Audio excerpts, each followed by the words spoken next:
There we are. Hi. I'm back. November hiatus is over. Welcome to Critical Q&A for this Sunday, December 1st, in the year of our Lord 2024. And we are back. I am done with my vacation, hiatus, time off, whatever you want to call it. It wasn't really time off. I mean, there was some. I'll tell you a little bit about it. But anyway, I'm really happy to be back in front of a camera talking to my critics. Hey, everybody. I've said that like 3 times. Yeah, really happy to be back. And happy to see y'all in the chat here. All the usual critics and suspects are back. Hey, Henny, I'm so happy to see you. Hey, Sydney. Wow, pineapple pizza.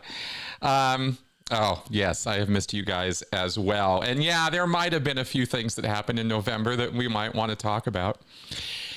I am, before I took off for my hiatus, I was making efforts to try to bring the levels down, try to be a little more chill. And the hiatus time that I've been taking for the last few years has really helped me with finding myself and finding some space and finding some time away from the, madness of crowds, right? And the sort of the maddening world that we sometimes can get so enmeshed in that it can feel more real than reality. The whole social media picture that is created for us is not the real world. It's just not. But boy, do we, dive headfirst into it and make it a virtual world. So anyway, so yeah, we got a lot going on, and I wasn't sick at all. I was just taking time off. I learned a few years ago that I need to get away for periods of time because I work so hard and I'm so enmeshed in the world that I'm enmeshed in with cults and violence and the sort of really awful things that people get up to with each other and to each other that I get burnt out. And I need to get away for a while, right? And I don't think I'm unusual in that sense. I think all of us experience that. And so this is how I do it. But now that I'm back, we got work to do and we got things to talk about. So I've brought papers because this is a Q&A show, but we are making some changes around here. And y'all know I love making changes every now and again. I sort of review things, usually around this time of the year, if I remember right. And I try to rework what I'm doing to make it more efficiently or better what I want to do. You try things, you go for things, you throw some stuff out there and you see if it sticks, and sometimes it doesn't, and sometimes it does. And sometimes you want things to work and sometimes they don't, and sometimes you want things to work and they do. And sometimes there's just a matter of reworking some things. And so we're going to have a couple changes that I need to tell you guys about, and then I'll tell you about my Thanksgiving, and then I will get into some things that I think might be useful commentary. Then we'll get into answering some questions today. All right, so that's kind of what's coming. So first, let me say that this show that I do live now on Sundays, this Q&A show, there's going to be 2 changes to this. Critical Q&A is continuing. It is continuing on Sundays. It is continuing at this time. That's not changing. But format-wise, I'm going to combine the shows that we've been doing on Fridays, the Critical Conversation show. I'm bringing that over here. And by that, I mean, I'm going to start this show with a little monologue, just like I'm doing right now. I'm just going to talk. I'm not taking questions. I'm not even looking at the chat box yet. I haven't even started the Q&A box, although I guess I could do that, but I'm not going to get distracted onto that right this second because I want to finish this thought that I'm starting. So the format of this show is changing, where I'm going to start with a monologue if I want to, and I often will, to tell you guys something or educate or inform or try to share or, whatever it is I'm doing with my monologues. I'm gonna start the shows with that, and maybe it goes, a few minutes, maybe it goes half an hour, maybe it, I don't know. It's my show. I'll talk as long as I want, and I will try to share some things with y'all that are on my mind. Then we will go into the Q&A section, and you can ask me anything, just like we have been doing for years. That's not going to change, and we'll put the Q&A box up and all of that as usual, okay? And we'll get into that very shortly here today, but I have some things I want to talk about. Hey, Stuart, welcome back. Glad to see you. Okay, so that is a change in how this show is put together. There is another change happening, and this is unfortunately a kind of a not one that I would really want to see happen, but it has to. I've given it a lot of thought. And years ago, many years ago, on my Patreon page, you all know that my sources of income are my channel, my Patreon page, my consultation work that I do with people, and anything else I can do to, drag in some pennies. On Patreon, many years ago, I set a goal that if I could get to $1,000 of support a month from Patreon alone, then I could start creating the Critical Q&A show, which was only on video at that time, only something I did on YouTube. I could turn that into a weekly podcast where I could also throw it out, in an audio form, through my website. But I can't afford to do that anymore, because in order to continue doing that, I'd have to just basically move it or change it over to a podcast platform. Just like I have a podcast right now. God, I hope I'm not confusing everybody with this. I have a podcast right now called Speaking of Cults. That's not changing. Nothing is changing about that podcast at all. I have another podcast, which is this show that we're doing right now, Critical Q&A.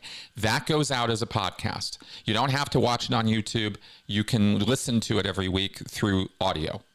That's going away. I can't afford to do that anymore.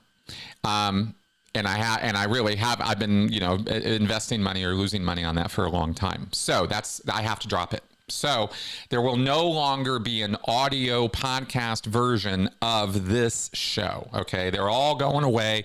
I'm taking them all down off of the server. And that's what's happening there, right? So if this is a program, if this show, the Critical Q&A show, is something you consume by audio, by podcast every week, that's not going to be a thing anymore. Okay. So that's changing. If I ever get back up to over $1,000 a month on Patreon, I'll set a new goal there for this. And if we get back up to that, which I was at one time long ago, if we get back to that, I can invest in making the podcast live again as an audio podcast. But that's what's happening there. Okay. So those are our format changes. So there won't be any more Friday shows. The Critical Conversation show that I do with my wife on Fridays is going away. Now, you can still see Mel from time to time here on this show. She might pop in from time to time here, but she won't be my co-host on this show, and we won't be carrying on the way that we were. But if she wants to be here, and it works out schedule-wise for her to be here, to be part of the shows that we're doing here on the Q&A, we will do that. I hope that's not all too confusing. Okay. My Thanksgiving was awesome, by the way. I got to do, y'all know I've gotten into cooking a little bit over the years since leaving Scientology. I've really enjoyed learning about cooking and watching Gordon Ramsay and other cooking shows and stuff. It's fun. And I've learned some basic cooking skills. And this year I did the whole Thanksgiving dinner myself. We had Mel's family come over.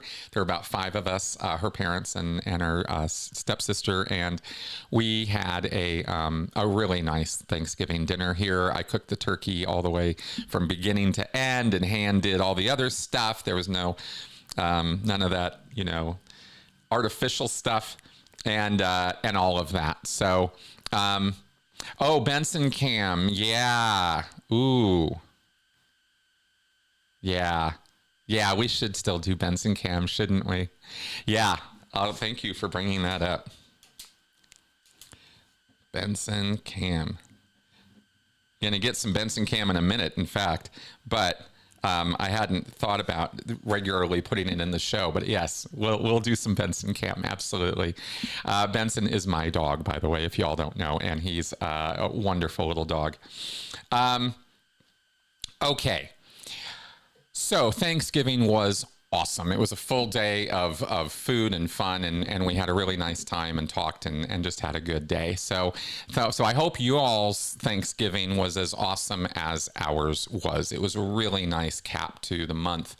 Let me tell you a little bit about my month, and then we'll get into the points I want to make today, because it was a long and grueling month. November was not a lot of fun for a lot of people.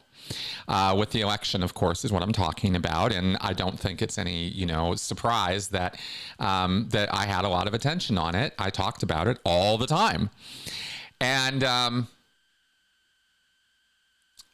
the reactions at first were kind of similar to what a lot of other people are feeling, with the shock and the awe and the oh my gods and it's the end of the civilization as we know it, and you sort of have this sort of end of the Raiders of the Lost Ark movie where everybody's faces are kind of melting off. It's like that's what it feels like on social media these days when you start going into the left versus right camps and all of that.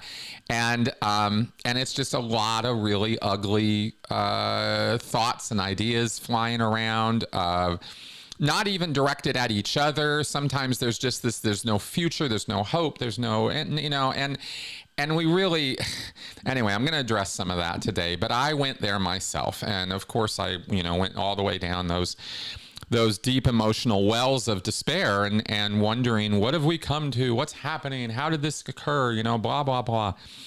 And there's a lot of emotion there, a lot of emotion. And I don't deny or give anybody a hard time for having emotions or having reactions to things. You of course we are going to. We have beliefs, we have ideas, we have morals, we have, our ideas of what's right and wrong and good and bad. And when they are as violated as they have been by some, public actors, we, are just like, well, what's happening? How is this occurring? How is this even the world that I live in right now?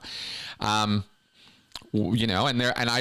way I put it privately when I was talking to people, like my wife and my family and stuff during the time I was off, is I was saying that basically what it looks like to me is society wide. We're sort of all going through these, 5 stages of grief, these 5 stages of acceptance, right? Where, you have denial and you have anger and you have bargaining and you have depression and then you have acceptance. And it's not, as we've said before, these are not, 5 steps that you all go through in the exact same way.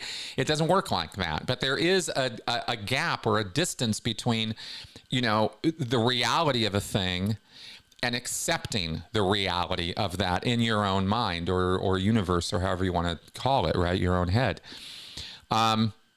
Just because the thing is real doesn't mean we emotionally, can accept it or deal with it. It's hard, and it can be hard, especially when reality assaults our sense of reality or goodness, whatever. It can be a real struggle to go through that process. And I sort of laughingly said that's what everybody's kind of going through right now, is these 5 stages. It's, it can be, it could be a challenge. It can be difficult, but it also is a perfectly organic, normal, natural thing for any human being to experience. And so I hope none of you are beating yourselves up about this or seeing yourselves in some lesser role or some, using any of this as an excuse to put yourself down or put your values down or put your ideas down, or think that you're somehow less than you really are because of what's going on in society right now. I want to say that, right? That don't do that to yourself. just go through the process. You have emotions, experience them, go through them. Let them roll over you and through you, and do it. Do the process, right? Don't avoid it. Don't deny it. And, and with the first stage of the 5 stages being denial, there's an awful lot of people right now, content creators especially out there, who are in all kinds of levels of denial about what's going on right now. It's really interesting to watch. And anyway, like I said, I have some comments on that. So let's go ahead and get into some of those comments, and then we can get into the Q&A portion. In fact, let me throw up the chat screen. I'm on main screen this whole time. Okay, sorry about that. Your comments haven't been showing up on the screen there. Let me go ahead and start the Q&A section. I have more things to say, but I just want to give you guys the ability to start throwing questions in. Please put your questions here. All right, good. So now on the box here, I've got the Q&A started. All right, so let's get to my papers. Cults are a lot more nuanced than we've been discussing. That's the first thing I wanted to say. I've been talking about cults for years on this channel, and I've gone deep, and I've talked at length about the psychological mechanisms and the way that people are coerced or controlled. I've discussed the methods of recruitment and indoctrination and retention and how to escape from these things. But there's even more nuance to it than what we have been discussing. There are deeper levels of this to explore. And we can do better at showing that complexity. The reason why I say this is because I feel that without getting all down on myself or invalidating my own work, because I think my work is solid, at the same time, I think that I could have done better at communicating more nuance. And the reason I say that is because I think some of what I have said and what other people talk about in this space of the cult world is used to justify or let people who watch this stuff think to themselves in us versus them ways. They start looking at cult members as less than human, as less than full people, as somehow damaged beyond repair, as somehow subhuman, worthy of contempt. There's a lot of phrases here I'm throwing out, right? Just lesser. And I don't think that's my goal. I don't think it's the goal of a lot of people who come out of cults and share their stories, that we share this information in such a way that people take it and use it to hate people, use it to divide. I don't like that. I've never liked that. You've heard me from day one push back, for example, when people comment, well, you have to be stupid to be in a cult. You have to be an idiot to be in a cult. Only dumb people join cults, right? This is the classic refrain that we push back on all the time. And it's a perfect example of what I'm talking about. You use the fact that somebody was in a cult to make them less than you, so you can feel better about yourself. Now, I'm not saying any of you all are doing this. I think my audience consists of people who are pretty empathetic and pretty compassionate about this subject. But it happens, doesn't it? And I've gotten those comments before, and I don't like it. And I feel that that's, in a way, I could do better at presenting this information or talking about this subject in such a way that it doesn't produce that result. I can't be responsible for all the results that, my communication has on people. I don't know what effects my words are always going to have, but I do want to do a little bit better at it. So I thought I'd throw that out there first. What is the point of talking about how coercion works and how cultic control works and how abuse and trauma fit into this picture? Why do all that if somebody's just going to take it and use it as a reason to hate people, or hate on them? That is not the point of this at all, and never, ever has been. And I know in my more emotional tirades, I have gone there too. And I don't want to do that, right? That's never been the point. Not everything you disagree with is a cult. But boy, is this news to some people out there. You know, well, it's strange, it's weird, it's peculiar, I don't understand it, therefore, it's a cult. It's a cult. It's a cult. Okay, we could do better.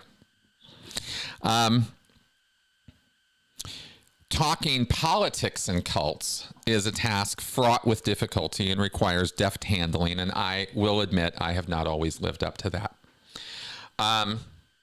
Now, here's what I want to share with you guys to sort of drive this home as to how this came home to me. Because this was something that I gave an awful lot of thought and research and work to over the time that I was away. A lot. And this story occurred to me as a way to communicate where I landed or where I ended up in this. Y'all know, I'm gonna flip over here to this for a second, and let me pop over here. Okay, there's my dog Benson. And this is some Benson cam here. Let's see if this is, yep, there it is. Okay, so you can see this is just our little Shih Tzu Lhasa Apso mix sleeping there in my chair in the living room. And this is our little guy. And the reason I'm popping him up on the screen is I have a little story to tell you about him. Oh, he's so cute, isn't he? So Benson likes to be fiercely independent. And so much so that if the door is left open, he has been known to take off and run out into the neighborhood.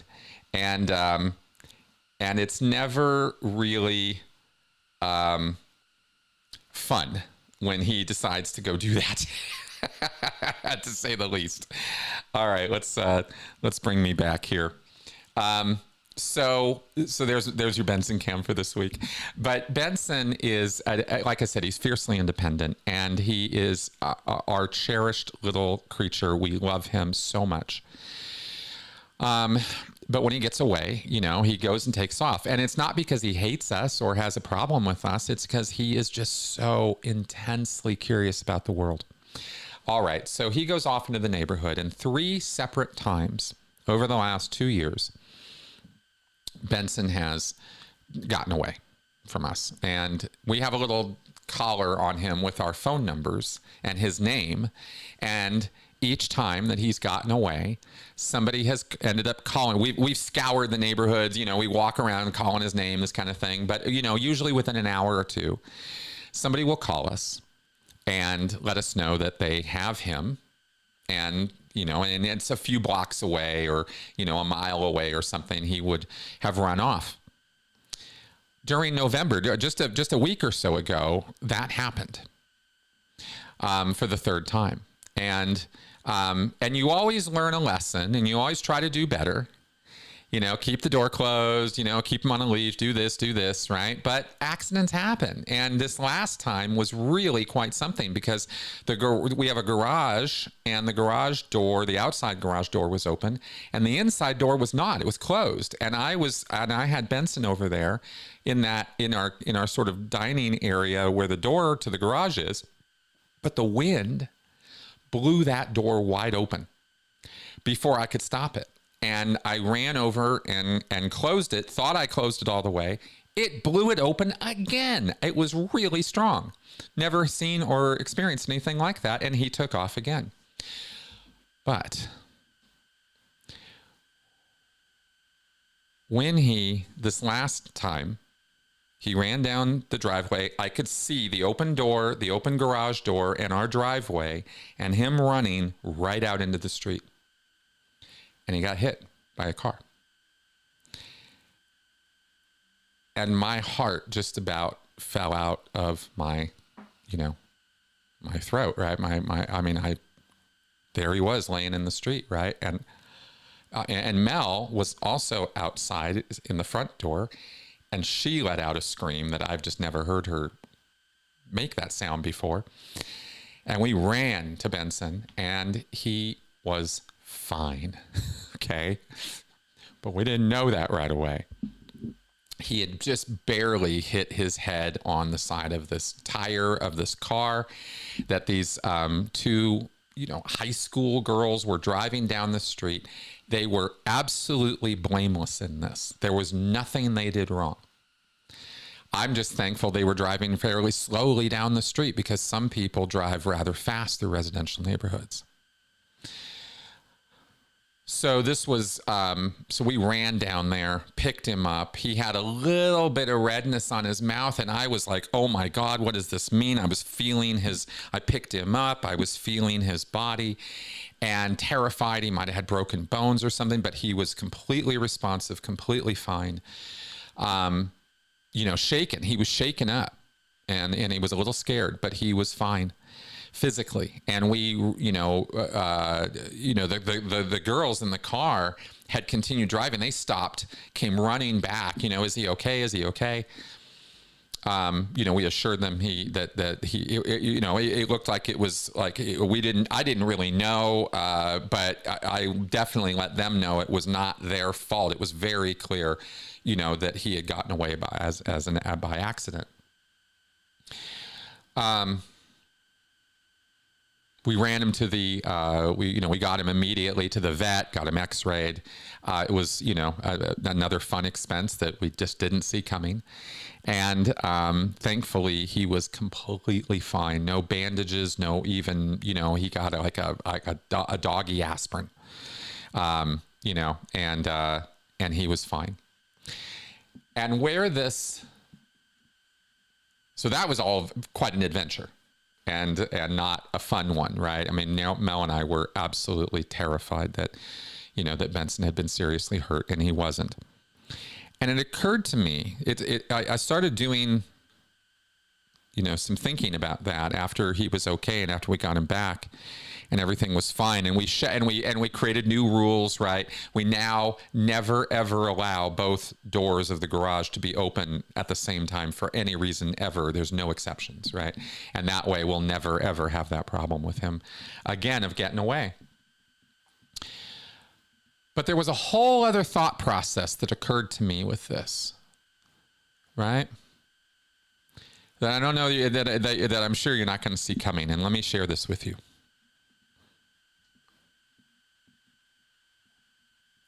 We live here in a section of North Denver that is almost exclusively Latino.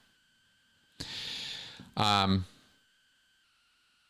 grew up in Southern California. I'm the last person who is ever going to have any issue with anybody of Latino heritage. I attended a class, actually. Anyway, I'm not even get into that. Anyway, we live in a predominantly Latino neighborhood. And it occurred to me in looking at the election results, that the majority of people in my neighborhood voted for Trump. Statistically speaking, that would be truth. I haven't gone and done a door-to-door survey, right? But there were 2 or 3 signs in our neighborhood for Kamala Waltz, right? 2 or 3 signs in the neighborhood for that. There weren't any Trump signs. And after the election, I realized there didn't need to be, right? But I got to thinking about the demographics of the election and the things that we say and the way that we think about the other side. And the fact that, statistically speaking, I'm in Trump country, neighborhood-wise. And yet, I've thought about these people, Trumpsters, talked about them, you know, had bitch and moan sessions with my wife and friends about these group of people who are making these choices to vote differently than I do, and the judgment and the demeaning attitudes and the insults and they're low intelligence, they're stupid, they're disinformed, they're misinformed, they're brainwashed, they're cult members, they're right? And I thought about all these things that I have said over the years. And I've tried really hard to be nuanced, to be a critical thinker, to think through the thoughts and that I have and the things that I say. And I've thought about these things in light of the fact that Benson was returned to us by caring, empathetic, compassionate people in my neighborhood who didn't have Kamala signs on their front yard, but didn't hesitate or even think twice to call us and let us know that our stray dog had wandered into their yard, and they cared enough about our little dog to call us and return him to us. 3 times we've made that mistake, and 3 times our neighbors have come through for us. 3 separate groups of people in 3 separate times.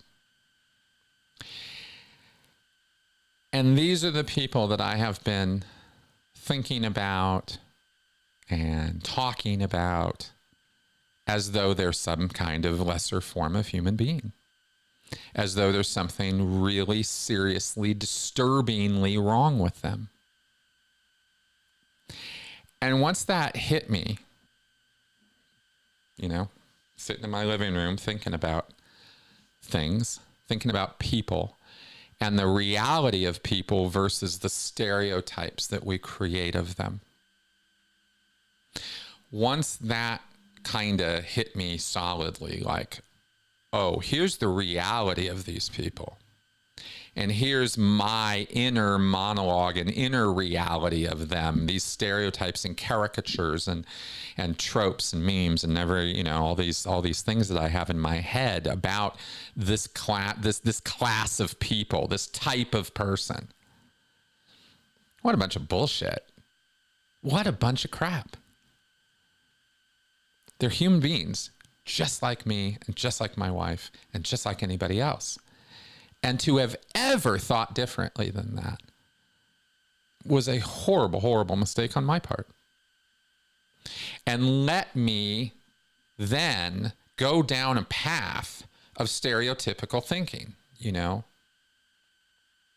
categorical thinking, which is fine for certain levels of analysis and certain ways of thinking about things. You have to categorize people and you have to think about people in certain ways when you're analyzing stuff.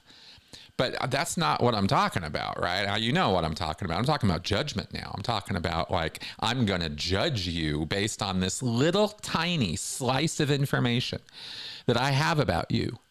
This one thing that I think I know about you, and I'm gonna tar and feather you. I'm going to, do that. And who of us doesn't do that? Well, we all do that. And I got to thinking real hard about why do we do that? And I think that there's something to be said about the reality of our neighbors. We live right next door to people who, didn't vote the way we did. And then we have this thing where we lay all the responsibility for all of the future awfulness that we imagine is going to happen. And we just lay it at their feet as though they're personally responsible for the actions of predators and madmen. instead of actually engaging with what are they thinking? Where are they coming from? Oh no, way easier, right? To not have to go there. So I think we should dig deeper. I think we should get better answers. And I think the theme for today and maybe moving forward is nuance. All right, there was one other thing I wanted to share with you guys that I thought you might find interesting. And then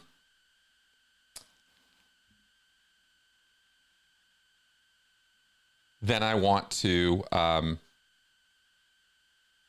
we'll get into answering your questions. I see a ton of them coming in, which is awesome. There's another graphic I have to share with you of something else that I learned about diving into what the hell is going on. What's going on? How do we have this democracy, this representative republic, if you will, turn into or seem to turn into something else? And what is it with this? How does this work? Well, it turns out, surprise, that a lot of really smart people have thought about this problem of the cycles of governments for a very long time.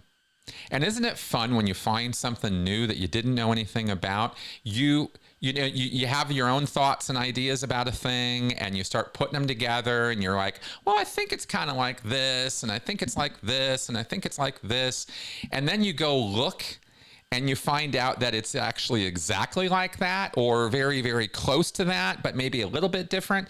And other people in history, 1,000, 2,000 years ago, were thinking about the exact same problems you're thinking about right now. And they applied their entire life to that problem. I mean, this is just, you just go, wow, I never even heard of this before. I didn't know anything about this before. Well, let me share this with you today, because maybe you've heard of this and maybe you haven't. I hadn't. And learning about it has been a little bit revelatory to me. And I haven't seen one person, left or right, talk about this. So I thought I'd share it. We are going to talk about,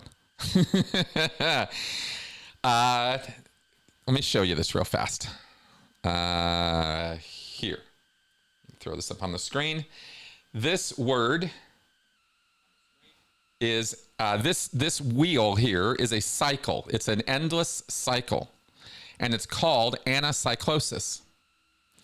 That word is a Greek word invented or was come up with by a guy named Polybius. Back when Rome, the Roman Republic, not the Roman Empire, but the Republic that existed before the Empire, when that Republic conquered Greece, Polybius was there in Greece, grew up in Greece, was a Greek citizen, got taken to Rome, and started wondering and asking the question about what's going on here? How did we get conquered by these people? And who are these people? And what's going on here? And is tyranny inherent in man? What's going on with our forms of government? How does this all work? What is the form of government that's supposed to actually last? And this cycle of monarchy, tyranny, aristocracy, oligarchy to democracy to ochlocracy, which is basically mob rule. That's what that word means there. The sort of fuchsia, sort of purplish, kind of red-hued color up in the sort of, what is that, 10 o'clock position on the cycle there. That's mob rule. Ochlocracy is a fancy word for the rule by the mob. And that's what democracy falls into, right? There's another graphic I'll show you. This one here, which shows it a little more, which shows it a little differently, but it's the same cycle. You have tribes or families, and they will organize. At the very left, you have family and tribes, right? And they put their trust in an individual. The strong man rises out of that situation, and you have rule by one guy. monarchy. But this becomes corrupt over time and falls apart and goes into tyranny. It devolves into tyranny. This is eventually overcome because people get sick and tired of being under the rule of a tyrant, and they create out of that an aristocracy ruled by a few. It's not one guy in charge anymore. We're going to distribute power amongst a few guys, and that way we don't get the tyranny, the tyrant problem. So aristocracy carries on for a certain period of time, but then eventually corruption rots its roots and it falls apart and devolves into oligarchy, right? Ruled by the moneyed class. And oligarchy is sort of the negative side or the negative end of the coin of aristocracy. So you have monarchy, which devolves into tyranny. Then aristocracy devolves into oligarchy, which is then taken over. The people get so sick of the oligarchs and they go, you know what, enough of this crap. And they take all the power and distribute it amongst the people, and you have democracy. And these are broad terms. This doesn't always work out exactly this way, but it's this cyclic aspect of the rise and fall of governments. And it goes from rule by one to rule by few to rule by many, which eventually devolves through corruption and distrust and various other things to demagoguery and mob rule. And we go right back to the beginning. And that is the cycle, what is called anacyclosis. And I thought that was absolutely fascinating. Because what that tells us, if you really want to go big picture, and I needed to in order to understand my situation and our situation in the world right now and what's going on big picture. For me, that's kind of when I am struggling and confused and upset about things, I go get more information. That's what I do. Maybe that's the right answer all the time. Maybe it's not. I don't know, but it's what I do. I want to know more. I want to learn more. I want to understand the situation better. And so that's what I spent an awful lot of time this month doing. And it led me to anacyclosis as one thing that is going on, a cycle that goes far beyond any one individual. It's not any one person's fault, you know, that this cycle exists, or that groups of people who who form societies and cultures act this way. It's sort of what we do. Recognizing that, right, then there are things that are happening in the world that we cannot control and which we cannot change. I'm not preaching nihilism right now. I'm preaching an acceptance of reality. I'm not preaching doom and gloom. There's a difference. It's an inconvenient and uncomfortable truth to find out that you can do everything right and still fail. Everybody remember Star Trek, right? That unwinnable scenarios do exist, and sometimes the good guys lose badly. Maturity is recognizing that is how reality works, that this world isn't designed for you and isn't here to make you happy. If you want that, you have to create it yourself, and it's really never been any other way than that. This is sort of one of those radical acceptance kinds of things, you know? And we can be, collectively and individually, we can be calmer and we can be more rational about how we think and how we talk about this. We need to be, as that's the only way we're going to find any real answers or solutions. So let's ask deeper questions, such as not how does misinformation hurt people, but why are they susceptible to it in the first place? That's an important question to answer. And it's really not engaged with very often if you think about it. The problem of misinformation is all over the place out there. But what is it that makes a person susceptible to misinformation? I guarantee you that your stereotypical answers right now coming up with, oh, well, it's, you know, I guarantee you you're probably wrong, right? There are deeper reasons for this. And if disinformation is so toxic, how come people aren't affected by it universally? Right? This is the brainwashing question. And this is one of the arguments that academics make against cult brainwashing is, well, if it's so good, if it works so well, how come it doesn't work on everybody? How come only a small percentage of people who get involved in cults actually stay with them and stick there? And the truth is that's a legitimate question and one that needs to be answered, but it tends to be ignored, tends to not be engaged with as a question. And yet it's kind of an important one outside of the cult world, isn't it? It's kind of an important question to the big wide world and misinformation out there. Echo chambers and disinformation are real things, but aren't they really more effects than they are causes? Aren't they really more symptoms rather than the actual problem? You can't solve echo chambers. It's a natural, organic thing that people do. But why? Ask yourself, why? Why do they do that? Then we can start maybe engaging with what's actually going on, right? Where does a lack of trust come from? Where does populism come from? I mean, unless it's not clear, I'm sure it is with a lot of you, but our elected president is not a Democrat or a conservative Republican. He's an anti-establishment populist who lives in a post-truth universe. And he has deeply authoritarian leanings. That's what the proper labels for that individual that we've just elected as president would be, those labels. And they're not incendiary. They just are what they are. So where does populism come from? Populism as a political movement is an anti-establishment, very distrustful, very tear it all down kind of populist thing. This is what populism is all about. So I'm not throwing insults around here. I'm trying to come up with more accurate ways of talking about what's going on. Under what conditions does populism flourish? And most importantly, when does it die out? What does it take to make it go away? Or do we want it to go away? Or what is the actual fight here? Because it's not left versus right, progressive versus conservatism. That ain't the fight we're fighting these days. And it hasn't been for a little while now. As following up on something I said earlier, I don't want to get too preachy here. I'm sure I'm going on and on here, but I did have a lot to say. It has been a month, so thanks for sticking with me here, guys.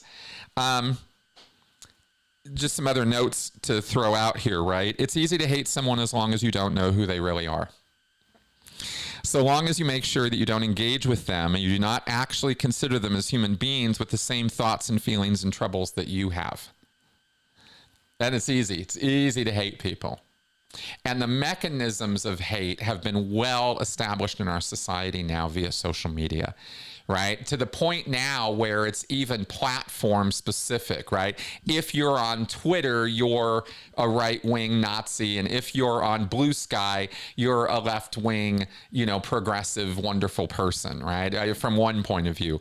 Flip the script and it's the exact opposite point of view on the other side, right? Where these camps that we're dividing ourselves into based on hate and division are all based on and all hinge on making very sure you never understand the people that you're fighting with. Absolutely essential that exists in order for the hate to continue. Because angry people don't solve problems.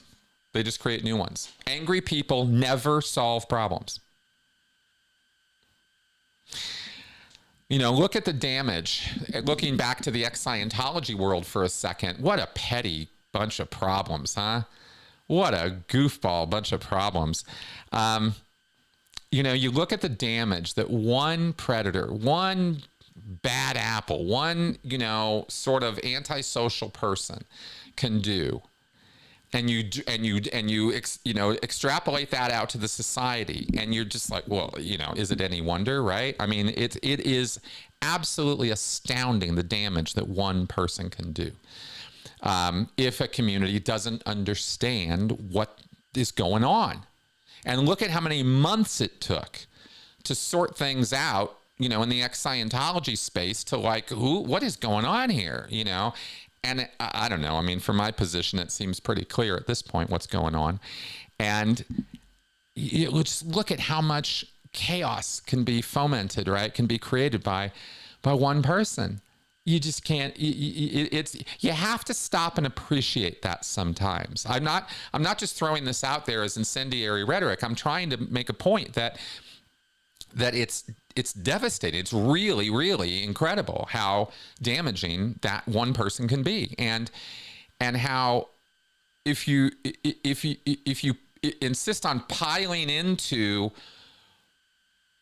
the rhetoric of it rather than just stepping back and looking at the situation, you can trap yourself for weeks or months in misinformation and disinformation and a lot of emotional turmoil that at the end of the day doesn't add up to or mean anything at all, has no importance or significance to anything at all. It's just noise for the sake of noise. And that's the kind of thing that predatory people do on purpose to influence, to create attention, to generate income, to do the things that they do, you know? So in the bigger picture of things, right? Looking at, and I invite y'all to look into anacyclosis and history a little bit, because history is incredibly informative. I was reminded the other day about Ken Burns' documentaries about Congress and about our government. There are documentaries. The guy who did the Civil War documentary, one of the best documentaries ever made anywhere, Ken Burns, did a couple of other documentaries about our government, and I highly recommend you check them out, because I'm not trying to make less of what's happening now by pointing out that it's happened before. I'm not trying to make less of it. I'm trying to point out, though, that things have happened before outside our living memory, and we tend to devaluate or not know. You know, if you don't know what you don't know, right? So when you learn things, you know, new, you're, oh my God, I didn't know that. I wish somebody had told me that. I'm throwing that out as that kind of fodder, right? As that kind of thing. Go check these things out. Take some time, learn about some of this stuff. It will help you maintain perspective now. There's an awful lot of people losing their goddamn minds right now, and this isn't the time to do that. You don't have permission to do that. Okay? This is not the time to lose your mind. This is the time to settle down, bring the temperature down, process your emotions. Mental health is always the thing that has to come first. So deal with yourself, deal with the stuff that you got to deal with, just like I've been dealing with my stuff. And then come back around to a position where you go, okay, these are my values, these are my ideas, this is what I want to see happen in the world. Well, get on board with the other people who want that in your local area.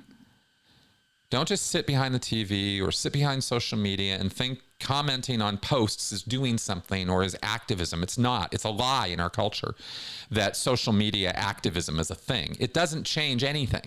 If you want to change the world, if you want to see things different than they are, you have to go do something about that.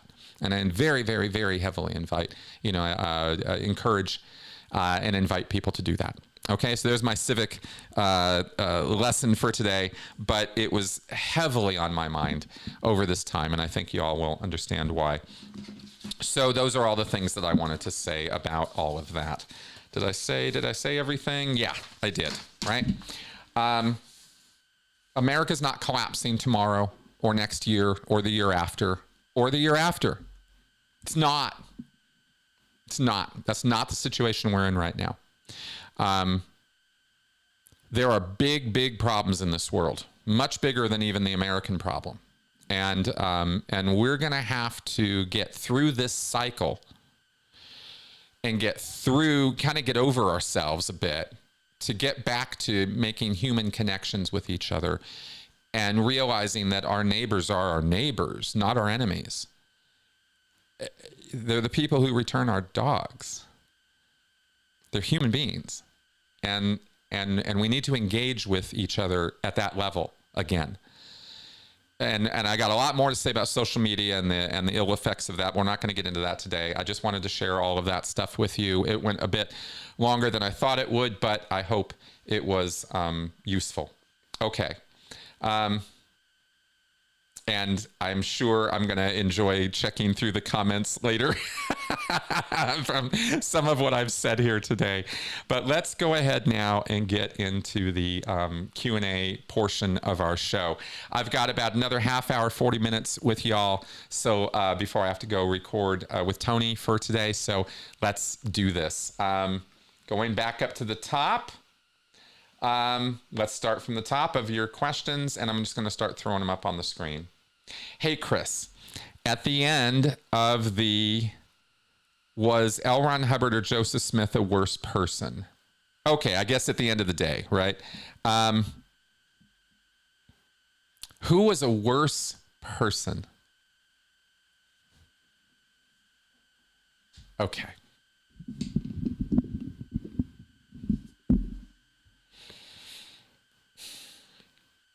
Now, there's two different questions here, I'm thinking.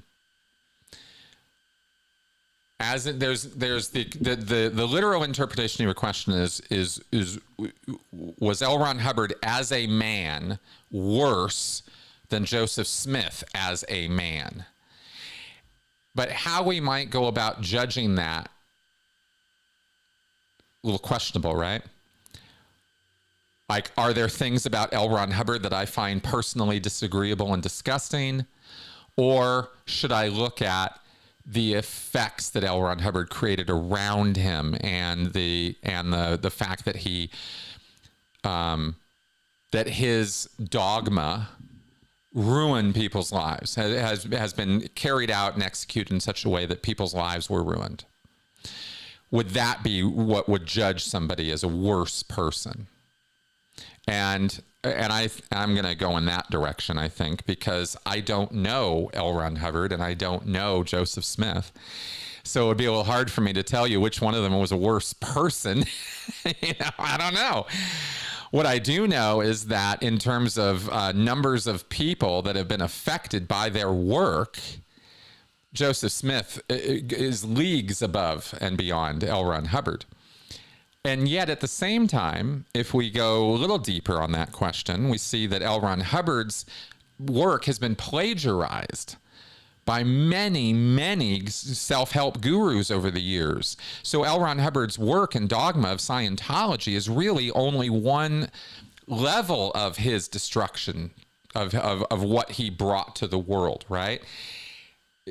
Est, which turned to Landmark Forum, that was almost exclusively drawn from Scientology and a few other social psychological practices.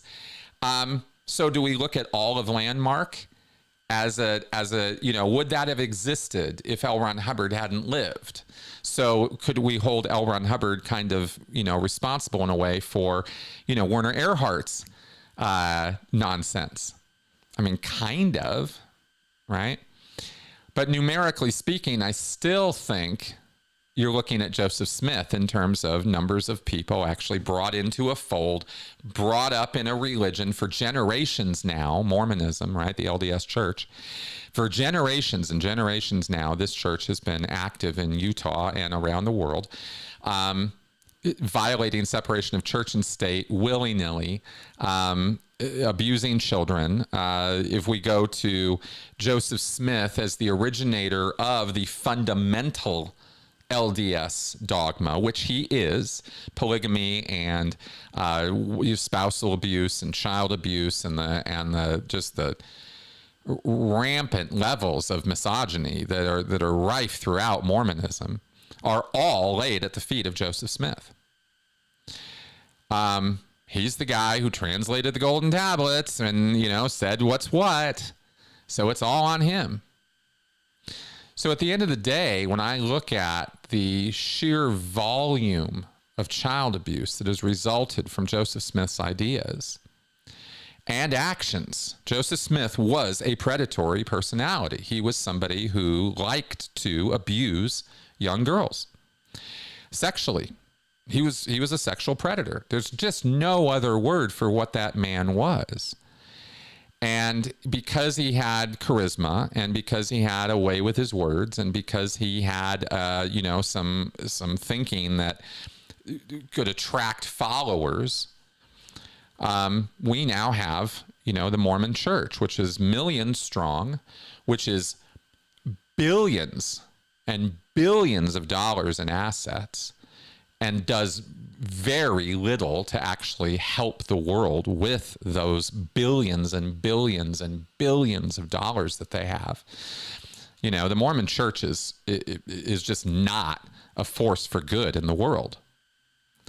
So at the end of the day, I have to look at the works of these men as how I might think about judging them as horrible people. And I'll say Joseph Smith was a worse person than L. Ron Hubbard in terms of the overall negative impact he had on the world. That's my answer on that. Let's move on. We got a lot of questions, and so I don't want to go deeper on that, but there we go. Ex-witness Vernon, should we read Project 2025 to prepare what will happen in the U.S.? I hope you do. Yes. Absolutely, you should. You should become familiar with the agendas and proposals and policies of the current administration, good and bad, right and wrong, however you agree or disagree with all of it, some of it. I would avoid blanket statements, and I would really try to avoid stereotyping. But we've gone over Project 2025 on this channel. Like a month ago, right? I did a show or two with Clint Haycock about it, and it's scary stuff. It's stuff that is not in alignment with my values or how I think society should be run. And I do think that you should read and understand those things, because you won't understand what's happening around you if you don't. So yeah, definitely. All right. Xian, what surprises were there for you in the election results nationwide, Colorado, and Denver? Okay. Let's see, surprises. I was surprised by the presidential election results. I thought it would be close, and I thought Kamala was going to win, so that was a surprise.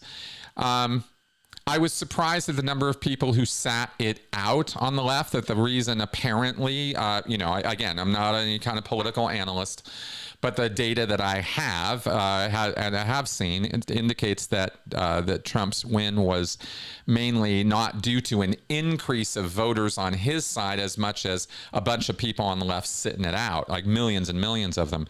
And I completely understand why now. I at least I think I do. Beyond simple labels, I think I have some understanding of what's going on there. So as far as local elections go, there was there were a couple local statutes. I don't know that I need to describe them to y'all, but there was one that had to do with veterinary care that surprised me here. That it didn't pass. And I don't know. I don't know. There were too many other surprises. That was kind of it. Okay, Robert, let's move on. Robert Tobias, what are your predictions for Scientology in 2025? Okay, I'm going to be honest with you, like totally straight, right? Because I want good things to happen and I want there to be positive change, but I don't see that happening anytime in the near future when it comes to our fights against Scientology and against cults in general. We're entering a time when cultic belief and extremist belief is going to become more of a problem, not less. And Tony and I have already broken down for y'all and will continue to do so. Tony's reporting, of course, is showing that that we're not entering a time when Scientology is going to be under a whole lot of legal threat. And in fact, they're sort of spreading their wings a little bit politically. And this is an environment where they are very, very able to do so.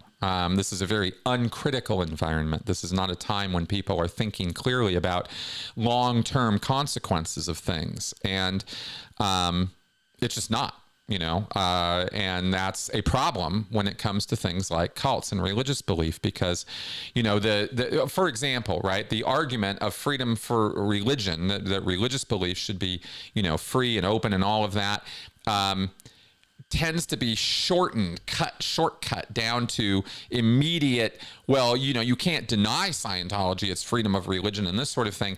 And there's a longer, more nuanced argument to be made there, but people aren't in a place where they're hearing those arguments or even wanting to engage with them or spend more time to do so. We have a time attention deficit problem right now of magnitude, right? And that's one of the more basic problems with engaging in a nuanced fashion with something like a cult, is people don't want to take the time to engage.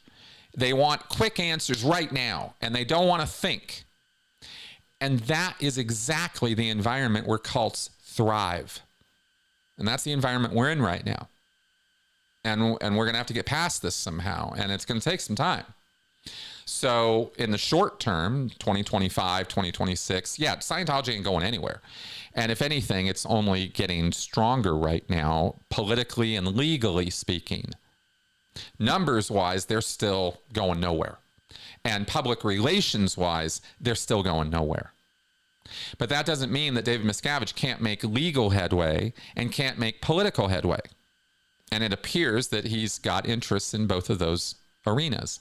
So I think we're going to see more push by the church in those directions. I think they're going to try to be even more bold and more harsh in their legal activities. In other words, I think they're going to continue to abuse Valerie Haney with this religious arbitration process. I think they're going to try to drag more people into religious arbitration and abuse them with it and carry it out and drag it out. And I don't think the church cares one iota about negative publicity at this point, right? As long as they got their money coming in and they got legal protection and they're actually making inroads with political figures, it's all green lights as far as David Miscavige is concerned. It's all roses and butterflies. That's my thinking right this moment when I think about Scientology's position in the world and what we're doing about it, right? There's very little reason to believe that the DOJ under Trump is going to even lift a finger in the direction of cultic prosecution or using the IRS in any way to try to manage or mitigate the damage that cults do. There's no inclination on the part of this administration or past administrations, to be honest. It wasn't like, Biden was on board with that either. There hasn't been any administration that's really been interested in going after cults in any significant way. Period. So I don't see any change happening here as a result of what's going on right now. So the predictions for Scientology in 2025 is it's going to flourish. It's going to keep going fine. Now, if something happens that is unpredictable right now, like some new person comes forward or some new story comes out or some undercover video comes out of Miscavige beating on people or something, then, then all bets are off. Then it's a whole new game. But given the current trajectory of where everything's going, I don't see any reason to expect or predict any big changes. Put it that way, right? Okay. Oh, great. Yeah, Young Matador asked a great question. Any book recommends? I've started When the Clock Broke, about how 90s America was a hotbed of cultists, cranks, and con men, far from being the golden period that people look back on nostalgically. Oh, do people look back on the 90s as a golden period now? That's funny. I'm only laughing because, of course, I've looked back on the 80s as a golden period. Why? Because that's when I was a teenager. I think a lot of us do that.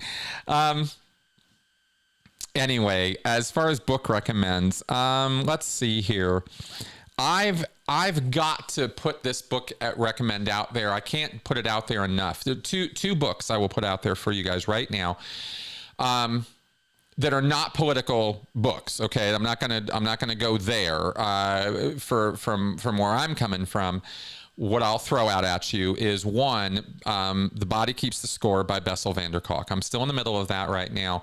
I didn't get, let me tell you guys, by the way, I didn't get one word written on my book this entire month. I was totally off on these other projects and other work I was doing. I had a list of like 13 projects I wanted to get done while I was on my hiatus, and I got 1, 2, 3, 4 of them done. So I was working hard, but anyway, books-wise, Body Keeps the Score by Bessel van der Kolk. That book is the book that Dianetics pretends to be. That book is the manual on trauma. If you want to understand trauma, like for real, if you really want to get it, and you really want to understand how to do something about it for yourself and others, that's the book. It's very empowering. It's a book that teaches you things that you really need to know about yourself and about other people. And I don't say that about all the books that I recommend. You know, Boundaries and books on attachment theory and books on cultic control dynamics are important books, but none of them hold a candle to Body Keeps the Score. Seriously, if you understand the material in that book, you're going to understand yourself and your own reactions and the reactions of other people at a level that most people don't get. We don't get trauma yet as a society. It's not filtered down yet enough. We don't get it. And that book will help you really get it. So I really recommend that one. It has everything to do with understanding why people are acting the way that they're acting. The other book that I'll throw out, which is my oldest and most reliable and most fundamental book, and one I'm going to go back and reread myself soon, is The Demon Haunted World by Carl Sagan. And if you guys have been, for those of you who've been following me for a very long time or from the beginning, you'll know that the entire foundation of my channel and my work has been that book and Carl Sagan, and the attitude and the skeptical, critical thinking, but jovial and empathetic and compassionate attitude that man has towards humanity is something I strive to emulate. And he serves as a role model for me in a way that very few people in this world have been able to. And so I cannot recommend A Demon Haunted World enough as a text, as a book on how to think about things and how to analyze stuff, and the attitude with which to bring to the world, you know, curiosity and interest and and skepticism. These are pillars of a good life and good thinking, I think. So those are my recommendations right now that I could throw out there. Okay, here's a non-loaded question. Xen, what do you feel was the driving force behind Trump being elected? How much would you say that media propaganda played in the election? Okay, great. Thank you very much for asking me this. Because my efforts to talk about, okay, I'm a cult guy. I'm a psych guy. I have a degree in psychology of coercive control. That's my jam.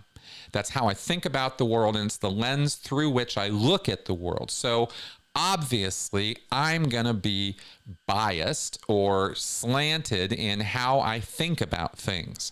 I'm going to think about them through a cult lens. Unfortunately, I have not communicated as well as I feel I could or should have about the cult that I believe exists in regards to Trump versus the larger, much larger body of people who supported him and voted for him that are not in a cult and never have been. So let me, you know, so I don't want to talk about it in those terms because it's not helpful or useful. And it's so misunderstood and so not, yeah, it's just not, it just doesn't communicate well. So I don't want to go there again, right? So, and it's not even, and I say all this because it's not the cult aspect of the cult of personality surrounding Donald Trump wasn't the break point on him getting elected. It wasn't the thing. And me bringing it up was my effort to try to bring my education to a topic that I thought was, pretty incendiary and hard to understand. And I thought, well, maybe I can bring a little bit of a light to this and give a little bit of clarification of what's going on, because there is a cult and we can talk about that. And that's something I'm on pretty solid ground about, but nobody wanted to hear it. So, or it was just used, like I said, as a divisive thing. Oh, you're just in a cult, right? Oh, you're just in a cult. That's all people want to hear. And it really makes me crazy. So I'm going to not go there. And instead, I'm going to say there's a wide spectrum of people who supported Donald Trump. And the majority of them, it appears to me at this point, did so not because they're part of some brainwashed cult, not because Fox News told them to, and not because they're a bunch of push-button robots. They're not. People are struggling right now. People are struggling. And the anacyclosis graphic that I showed you earlier is part of this. There's a progression. There's a thing that people in groups do. And one of the things that happened is that we formed a democracy here and we ran with it for a lot of years, but there's corruption, there's rot in the foundations. And that's what happens over time to any system. And that's where the cycle is generated from. It's us. We do it all on our own. We, collectively. There's corrupt. There's people who bend rules. There are people who are selfish. There are people who are greedy, and every not one individual is singularly responsible for the collapse. It's that we all work together to do it. It's really frustrating to watch, because you feel like, I'm not part of that. I'm not doing that. Why are they doing that? And maybe you're not, but you're watching it happen, and you feel powerless to do anything about it. Well, a lot of people have seen an awful lot of corruption over the years in our system, and have felt disenfranchised by our system. It's a term usually applied to minorities, but it shouldn't be. It applies to everybody. This myth of the white person. I mean, I don't know. I don't want to go too deep into that, but tell me genetically, who's a white person? I mean, it's so categorical thinking. It's so stereotypical thinking, and that has been one of the foundational elements of our societal rot. Has been that we've devolved our thinking into black and white. You're a monster. You're a this. You're a that. You're a white man, and therefore, it's just like, come on, guys. We're not cooperating, right? So that has led to a lot of people feeling very disenfranchised. And inflation, for example. Let's talk about that, for example, right? Everybody kept telling us during the election cycle and for a couple years now that inflation, we're getting over inflation. Inflation is so great. It's never been better. The rates are going down. Everything is wonderful. Okay, well, that's nice to hear. But when you go to the grocery store and you can't afford to get the food you want to get, when you can't pay your utility bills without charging up your credit cards, when you can't deal with your dog going to the vet without charging up your credit cards, when you're terrified that your car is going to require, $1,000 more of service, so you don't take it to get serviced because you don't have the money for it, then all the news about the inflation coming down doesn't mean shit. It doesn't mean anything to you. I don't care, right? Stock market, highest ever, more profits than ever. Who cares? It doesn't touch my life. Doesn't make my life any easier. So that's why people voted for Trump. Because the system ain't working for them.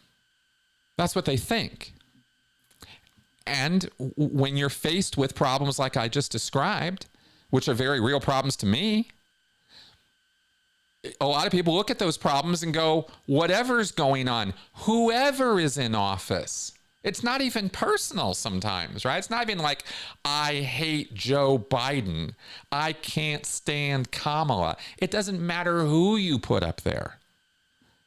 That's not the issue. It's not about the individual. It's about a system that ain't working for me.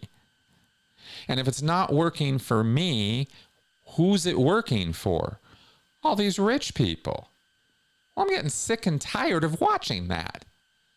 Again, anacyclosis, right? Goes back to the systems. The systems start failing people.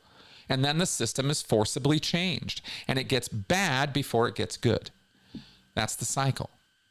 And that's where we're at right now. We're at one of those moments, right? We've grown up in a time of prosperity and boomerism and American, exceptionalism and a very affluent society, a very high quality of life for a lot of people.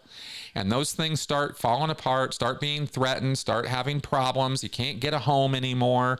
You can't send your kid to college. Well, let's just screw college anyway.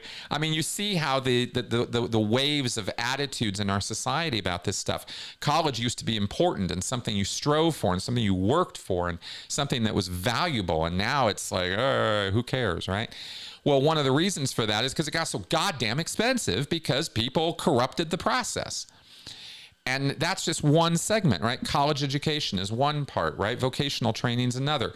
Political activism is another, right? The disenfranchisement of the lower classes of our socioeconomic ladder. Like people don't feel like they can be part of the system anymore. And when people don't feel they can be part of it, they want to tear it down. And they want to destroy it because if it's not good enough for me, it's not good enough for anybody, right? And let's tear it all down. And you can make value judgments about that, but I'm not. I'm just saying how it is. This is how I see how America is right now. Is we've got people who don't want, this sort of disestablishment, and they're not happy with how things are, but they don't want to tear it all down. And then you get a group of people who are populist. They're anti-establishment by definition. They want to tear it down. They want it to be different than it is in a radical way. And that's where you get people who will, go into headspaces of, I'll vote for the criminal. I want the felon. Of course they don't want a felon in charge. But they'll glob onto this as an identity, as a group to be part of people who see things the way they do. That things are fucked, that things are not good right now, and I need to do something with my little voice. The only thing I can do is cast a vote to burn it all down because I'd rather do that than continue it the way that it has been going. I hope I'm not coming across like Trump supporters are just a bunch of anarchist nihilists. They have ideas and systems and things they want to put in place. But it's very anti-establishment, right? It's very much, my life ain't going the way I want it to. The life of the people around me doesn't appear to be going the way they want it to. Time to change. Time to make a massive change. I don't trust anybody in this system. So it's time to replace the whole thing. And look what's happening, right? That's exactly what's going on. So, so I'd say that is why that I think that what I just described is the driving force.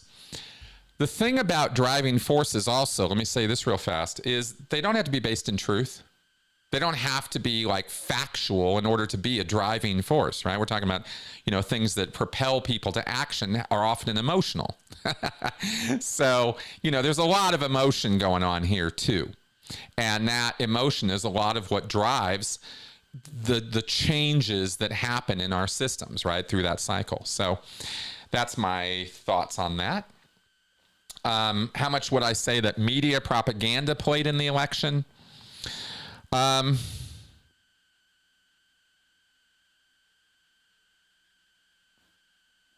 Okay. We will have future discussions about this at length, I'm sure. What I'm going to say right now is that the media is in a very tough position as an institution. And they've been kind of put on the defensive. And I'm not even saying that that's wrong, but in our current climate of very black and white, us versus them, tear it all down or elevate it to the stars. It's like these extreme positions. There's a danger that, and I have been part of this, that we should tear it all down, that it's not worthy, that it's not useful, that it doesn't help us, that media, mass media, news media is destructive to our minds and our thinking, right? I am positive that I have said things that have contributed to that point of view. The media is one of the only checks on power that exists for us as an institution, as a body, right? As an organ of our society. It is, if the media falls and becomes state-run media in the United States, it's going to hasten the game overness of this, right? It'll speed that process up enormously. We must be supportive of the institution of media while being critical of its faults and its weaknesses right now. There has been a societal shift in how media is presented and how media is written or produced. That shift was propelled by the internet and then social media. Like night and day differences, like huge differences. And we have, because it's taken place over a couple generations now, we have socially conditioned ourselves. We have changed socially, evolved, if you will, into different people than we were before in the way we consume information and media. And that definitely has had an effect on our ability to think about and engage with the information that we are given. For example, beyond any story or media line or propaganda, the nature of how we consume information has changed in a way that makes it harder for us to understand the world around us. We are now the victims of, or have been conditioned to, you could say, short attention span theater, where media is consumed by reading headlines only. And if you're a little bit curious, maybe you click on it and get 2 paragraphs of AI written script summarizing a summary of a summary. And that's how many people consume media now. That is not good for us. When you then add on top of that agenda-driven media, Rupert Murdoch pushing what Rupert Murdoch pushes, right? Roger Ailes, the guy who created Fox News, pushing what he pushes. Rachel Maddow pushing what she pushes. John Oliver pushing what he pushes. Everybody's pushing something. What very few people are doing in media is stepping 3 feet back from the whole thing, 30 feet back from the whole thing, and going, what are we looking at here? You can find that content. You can find people doing that.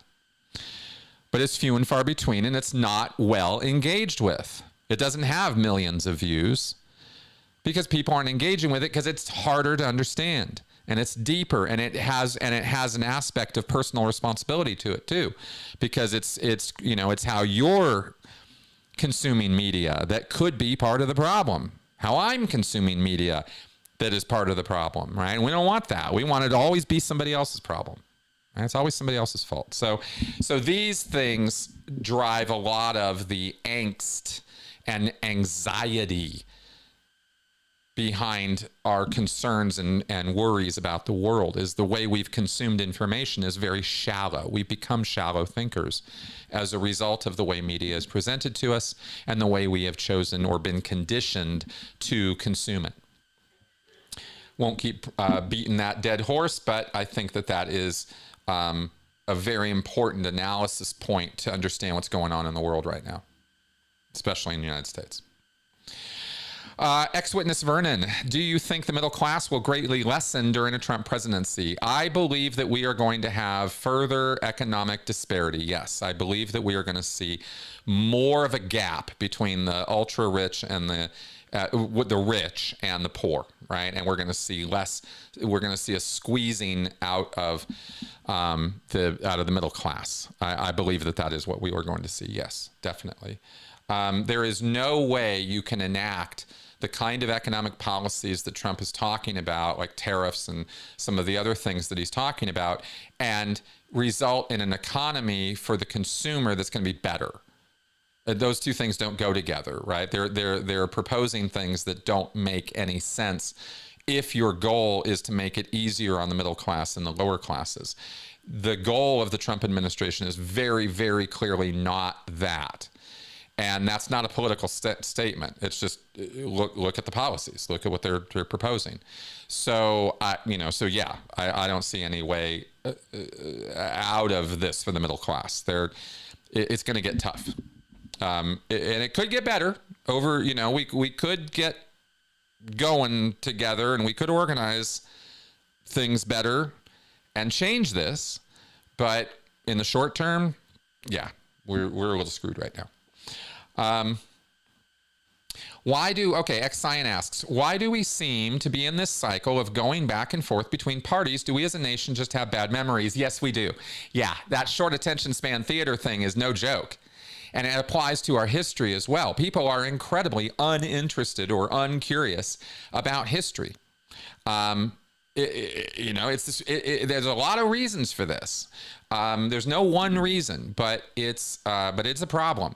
And it's interesting, and I've only recently kind of learned about this myself, how over every few decades, apparently, the parties kind of switch here in the States, right? The Republicans kind of become the Democrats and vice versa.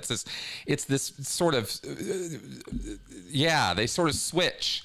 You may have heard, for example, that it was the party of the Democrats that pushed slavery back in Abraham Lincoln's day, and he was a Republican, right? And it's like, well, now that doesn't, those values did not carry forward the same way, right? They switch back and forth. Things change. Social dynamics change. Fads and social cycles. I guess sociologists could probably explain it better than I could. That's as far as I go with it, is that groups pendulum swing in their opinions on things, and you can push societies, and they can do this pendulum swing thing. I think it does have to do with the fact that we have short memories. I think it has to do with the fact that predatory personalities are always swimming around out there, and I think they're kind of instigators of that pendulum swing in a way, in a certain respect, right? I think they are. I think they get into systems and they start messing with them. They start corrupting them. And like I said, one predator can have an incredible amount of damage. A group of predators, I mean, my God. And this is what happens: is they get in and they start rotting the thing from the inside. And then there's change, and that change is with reactions and counter change. And this is the back and forth of our existences, I think. I know that's not really very enlightening, but I think that's what's going on. Oh, Anthony, I knew this one was coming. All right. Do you think there will ever be an AI cult leader, an AI system that convinces humans to worship it as a god? Sounds like sci-fi, I know, but truth today is stranger than fiction than ever. Absolutely true. And what you propose is no longer complete fantasy as an idea. Could somebody set up an AI system to deliver sermons, create a dogma, and then put out stories or lectures or materials that would entice people to follow this, this model or this leader. Yes, you could do all of those things. Yes. But without an individual there or a group of people to actually do the human work of responding to the followers, eventually it's going to break down, because an AI is not a dynamic, creative thing. It only, the way the language models work, as I understand it right now, is they don't create. And I know that there's an apparency of creation, which can be quite convincing, but that's not the same thing. And there is a human element missing there. And as inflated and extraordinary as the claims of AI are right now, they are not thinking machines. They're just not. It doesn't work that way. And the people who want these things to exist have ulterior motives that they are not sharing with us. And I don't care if you agree with me or not. That's my take on it. Right? I don't trust Sam Altman. I don't trust Elon Musk. I don't trust the people who have anything to do with creating AI. And there are system reasons I feel that way. It's not that I have so much distrust of Elon Musk as a person that I'm taking that personal animosity and directing it toward AI. That's not where I'm coming from at all. Elon Musk is just one of many who are, living in the rarefied air of our society, who are delusional and think that, their way is the best way. Well, they're just as human as everybody else. And Elon Musk is a very, very human person. Same with Sam Altman, same with these other guys. They have agendas that are not driven by compassion and service to mankind. Yeah. And so I don't look to this technology as a way to solve the problems of humanity the way they do. So I don't have a lot of hope in the future of AI as something that's going to help us transcend our existence or something. I think that's living in denial. I think that the AI gurus of the world right now are in a massive headspace of denial on what it means to be human. Personally, that's my take on it. And so will an AI cult leader arise? I have to say it's possible. And under the right conditions, in the right context, a machine could absolutely enthrall a group of people. Yeah, that could happen. But it doesn't have permanency. It won't have a lasting staying power, because the dynamics of a cult situation are, they're too dynamic. Things change very quickly. And an AI might not necessarily understand or be programmed or run in such a way as to keep up with that. My thoughts right now. Subject to change in the future. I will say that, right? This technology is developing at an alarming rate. And it is alarming. People should be alarmed. The fact that they're not is itself alarming. Okay. Ex-witness Vernon, with Pam Bondi in Trump's cabinet, will Scientology feel more protected? Yes, they will. We've covered this on on my show with Tony. Mike Rinder has written about this. Pam Bondi is a total Scientology shill. She is absolutely in their pockets. In their pockets. And she's going to be the Attorney General of the United States. I mean, come on, right? Do the math. Scientology has never been more secure in their legal position. Never. And I don't care how much you love Donald Trump or this administration. What I just said is an absolute objective fact. I'm positive that people did not vote with the idea of enriching or improving Scientology's status, but that is a consequence of this administration. No question about it. Okay, Xen, what will the Trump administration, the aftermath be like? I want us to move forward in a positive way. It all depends on how much the left, the progressives, the liberals, the other side gets their shit together, organizes, and does something positive. And you can be part of that, or watch it happen, or just, kind of cross your fingers and hope that it all works out. That, you can be anywhere in that level of involvement with this. And I encourage you to get involved, especially at your local level, because that's where the action really happens.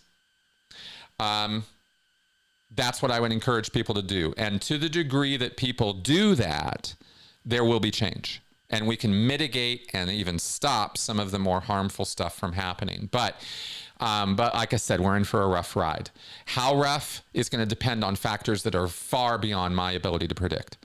There are global economic and military situations in the world that I ain't a decision maker on. So what happens in the Ukraine is going to be important for us. What happens in Israel is going to be important for us. What happens in China is very important for us. And I think most of my audience is kind of not really there when it comes to China, other than thinking about it as some kind of great big cult, which it's not. I mean, Xi is very definitely got cult leader aspects to him running China, but it's a lot more complicated than, say, a North Korean situation where it's a cult. No question about it. We can very easily look at North Korea and just go, yep, it's a cult. But China's got more going on than that. And China's on its way kind of down right now. And they're taking actions in ways that are unpredictable and scary, militarily and economically. And those are going to have downstream effects on us that we do not, that I can't easily predict right now. Those things affect us.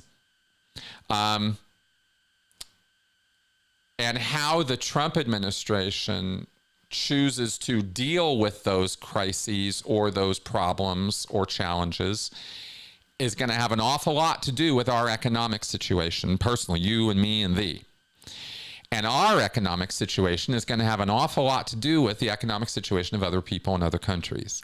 The value of the dollar, for example, that's a global currency. It's the most stable global currency there is. Will it stay that way? Will it go up and down? Will there be fluctuations as a result of decisions made by the Trump presidency? And could those decisions, have an internationally negative impact on on the value of our money and the value of things in the world? Yeah. And that stuff, we don't think about or talk about much, but it's out there. So. Yeah, so hard to say right now. The administration hasn't even really started, right? We're still in the Biden administration right now. So who knows what's going to happen? Who knows? All I know is that for my stability and my mental health, I feel it's a good idea to get that 30-foot view. And take the time to do so. And it does take some time. There's a lot to learn about the world. But it's fun. It's good stuff, And if it's and let me say this. I think this is the most important part. And to do so always with an eye towards how is this information going to help me engage better with my neighbors? How can I use this information, or how can I think about this information I'm getting in such a way as to think better about people, not worse about people? It's a challenge. It's actually, I'm actually offering a challenge to you. Can you do that? In today's climate, it's hard. So can you learn about the world? Can you learn about your neighbors? Can you learn about the opposition? And be thinking the whole time about how this information will help you make decisions to become closer and bring people together rather than drive us apart. That's the challenge. And it's a big one. Okay, let's carry on. Ex-Scion, if Grant Cardone were to become president, would he be 10x MAGA? Yes, he would. Yeah, Grant Cardone is fully on board with MAGA. That is very, very clear, as are most Scientologists, if we're being honest. Yes, here we go. Ex-Scion for Thanksgiving. I am happy because I'm grateful.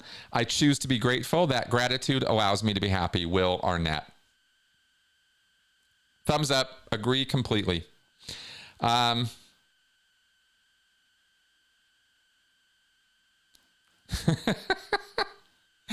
Okay. Yes, mystery human being. But what if your neighbors voted for someone who wants you dead, minorities, etc.? Yeah. Okay. So you have real, literal Nazis as neighbors, do you? Or are you just putting that on them? Are you inventing that reason or that thing and laying it over those people? Well, your decision is going to lead to people dying. Guess what? If you buy Nikes, your decision making is leading towards the abuse of people. Do you own that? Much less lay it on other people, right? Like, think hard about the words that you say when you say things like this. Are you looking for reasons and excuses to hate people, or are you actually trying to understand them? And this is the challenge of our age. If there is a challenge of this time because of technology and because of where we're at in history, it is the challenge of compassion, and it is the challenge of empathy. And it's a hard, hard challenge. It is the easiest path to hate, to find excuses and reasons to hate or dislike or, insult other people. However, whatever level you want to think about this. That's the easy way out. You're giving yourself the easy way out. And down that road lies the easiest solution, which is quick destruction for everybody. That's the easy way to go. The hard route is understand your neighbors. Do your neighbors, the question you should be asking yourself is not, how can I possibly be compassionate toward my neighbors when they're voting to kill minorities? What? That's not what they voted for. Go talk to them. They'll tell you why they voted the way they voted. They'll tell you about their worldview. And hardly ever, if you really engage with people in real life, I'm not talking about on Facebook or on Twitter. That's not where you engage with people in a human way, right? Go talk to your neighbors. Go talk to people in your community, and you will be shocked to learn how wrong you are about those assumptions about people. That's what I can say about that, right? I am not really down with supporting all the reasons we've had for so many years to divide.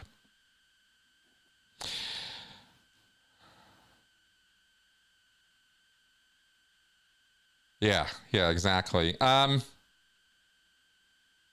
Okay, let's carry on here because I do need to wrap up and I'm already going over.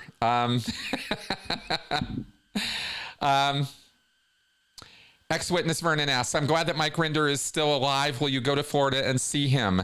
I wish I could. I'm not financially able to do anything like that.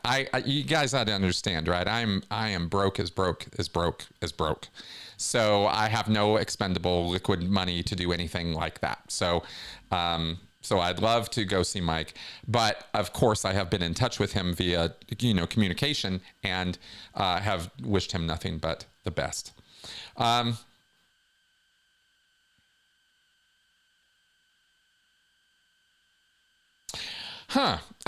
Interesting comment, young Matador. This seems to have been the podcast election rather than established media. Would you ever interview potential political candidates, national or local, on your platform? I would if their platform or positions had something to do with, cults and coercive control and, the kind of stuff I get involved in. I'd be happy to. I think otherwise it might turn my channel into something maybe that it's not. So I don't want to go too far afield with that. But I have interviewed, now that I think about it, I mean, I go all the way back on my old Sensibly Speaking podcasts, and there was a couple political type people we interviewed a couple times. But anyway, yeah, that's it's not out of the question in the future. Okay, so there we go. I've reached the end of all the questions. At least I want to. I did skip a couple because they were more commentary or stuff I didn't want to take up today. So I think we're going to be moving toward wrapping up now. We've been almost 2 hours here today. I'm back. Okay, so thanks for coming around and watching me blabber on here at a mad rate. I really, truly hope. I was very nervous about today. It's been a while since I've been here on mic. I had a lot to say, a lot to pack in. There's a lot more to talk about with some of the things I've brought up, but I didn't want to go, try to do a 3 or 4 hour, full blown, like, here's everything I learned. I want to learn from you guys. I want to learn from the audience as well, right? Your feedback means everything to me. So please be generous with it and let me know what your thoughts and feelings are about the things that I have talked about here today and what direction you think might be best for me to go in terms of trying to thread this needle of how do we figure out how to navigate these rougher times that we're about to experience. I don't want to be doom and gloom about things, right? But I want to be real. I don't want to live in denial either. So I'm always looking for reasons to give you guys and myself some hope and some compassion and some understanding. And I hope we've accomplished that today. And on that happy note, I will see you guys tomorrow. Tony and I will be recording later today for our show. And then we will see moving forward. But again, the Speaking of Cults podcast, every Saturday starting next week, that will be dropping again. Sunday Q&A shows where I will be doing some monologuing, and then we'll do the Q&A. And we'll have the Monday show with Tony. Okay, so we won't have those Friday shows anymore. No more critical conversations. But I hope that in the future we will have more conversations. I am going to try to, in terms of immediate plans and everything, let me share this with you all before we wrap up. I do still need to finish my book. I've started on this project. It's a big project. Writing a book is not it's not for the faint of heart. I meant to get work done on it during November. That didn't happen, but that doesn't mean I'm not going to finish the project. It's going to take me a few more months, and I'm going to work on it. So hopefully early in the next year, I will be able to get that published and out to you all. And then I'm going to, of course, try to hit the podcast circuit and promote my book as much as I can everywhere that I can. And that'll be an effort going into this new year.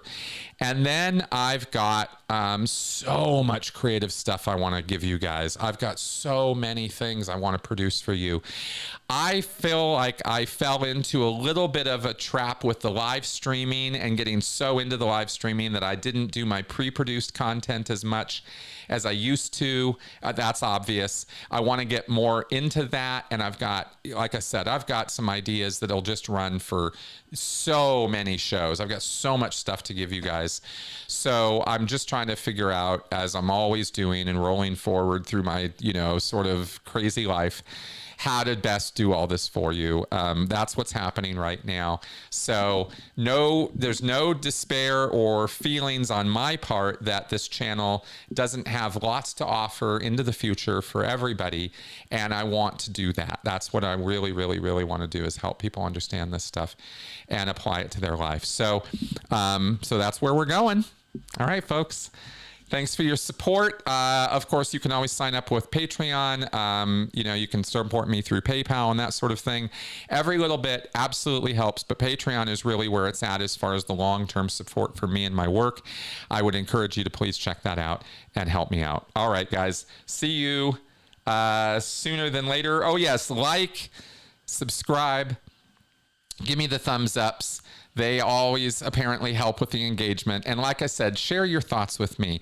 I am interested, and I do want to know what y'all want from me as a creator here so that I can give it to you. All right.